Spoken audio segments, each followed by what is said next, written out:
tadi sebelumnya kita sudah sama-sama menyaksikan Bincang-Bincang Dito bersama dengan Ibu Mia, pemilik rumah di mana banyak sekali koleksi barang antik yang menjadi elemen interior dari rumahnya. Sekarang ini saya sudah bersama dengan Nadia, ini seorang perempuan yang punya hobi menjahit, mendesain dan segala macam. Tatanan interior rumahnya konsepnya shabby chic. Iya, Mungkin ini agak belum familiar juga, belum terlalu populer. Boleh jelasin dulu nggak sih, Nat? Sebenarnya shabby chic sendiri itu apa sih? Oke, aku jelasin sedikit. Shabby chic itu awalnya dari Inggris, kemudian tapi dipopulerkan di Amerika oleh seorang desainer namanya Rachel Ashwell itu tahun 90-an. Oke. Nah, ciri khas shabby chic itu bisa dilihat untuk furniture-nya biasanya warnanya putih. Oh. Biasanya putih dan vintage. Jadi kalau dilihat ada ciri khas penampilannya kasar, kayak kekelupas gitu, efek rustic gitu lah bisa dibilang. Oke. Ini bisa dari furniture yang lama atau furniture baru yang dibikin finishingnya agak kasar seperti ini.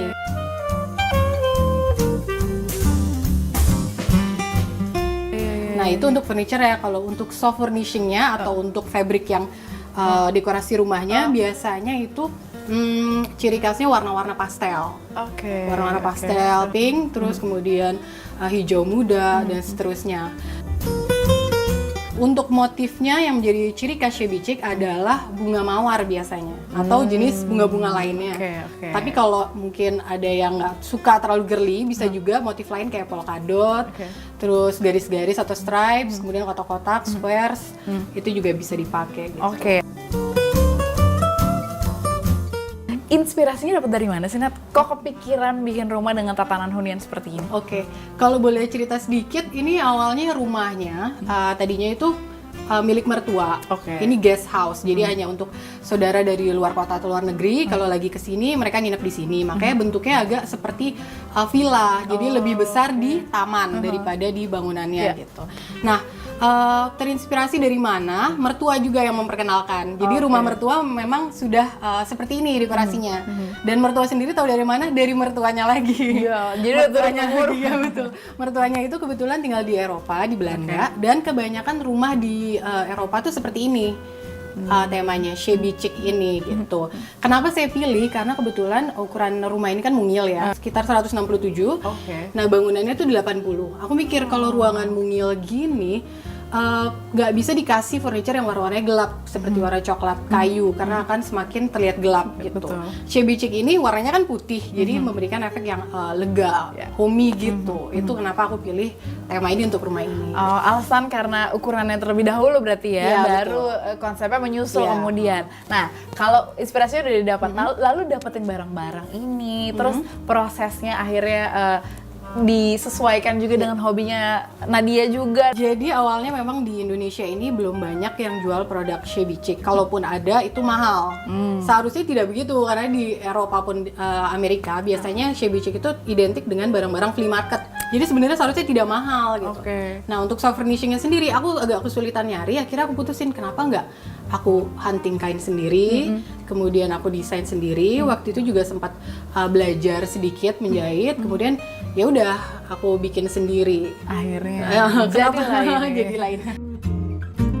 Sekarang ceritain detail per ruangan Anda.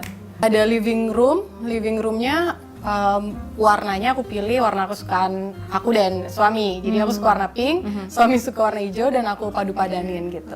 Dan yang paling aku suka di sini highlightnya adalah sofa setengah lingkaran itu yang orang-orang bilang sofa itu jangan rotan karena takut nggak awet. Tapi percaya apa enggak, ini rotan ini umurnya sudah hampir seperti suami saya 25 tahun lebih. Oh ya? Iya, jadi sangat-sangat awet dan semua furniture yang ada di ruangan living room itu awalnya coklat.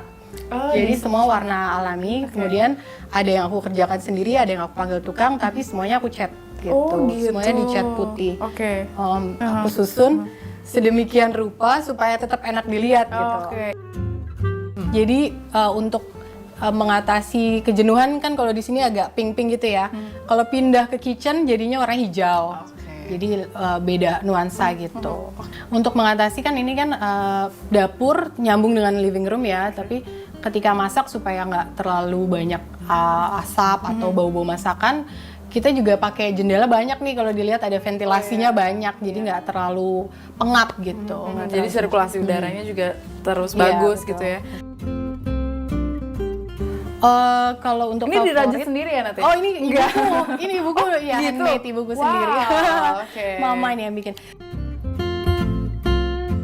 Terus kemudian untuk bantal-bantal dan soft furnishing seperti cover sofa, kemudian gorden, terus bantal, itu aku bikin sendiri Wah, gitu. iya. Jadi ciri khas beda lah dari rumah-rumah lain gitu kan. Iya karena bikin pasti, sendiri. jadi ini kayak emang bener-bener rumah Nadia gitu Iya. ya, sesuai sama hobinya. Dan suami, dan Nah, suami. iya, dan suami tentunya, oke. Ya, jadi kalau lantai bawah memang warnanya pink hijau, agak girly, meskipun ada hijaunya. Tapi kemudian saya bilang, ruang kerja kamu boleh deh warna pilihan kamu gitu. Jadi imbang gitu. Oke. Jadi kalau misalnya nanti kita lihat lantai atas, itu ruang tidur dan ruang kerjanya itu warna kesukaannya dia juga ungu dan krem gitu. Jadi lebih Oke, balance lah. lebih balance.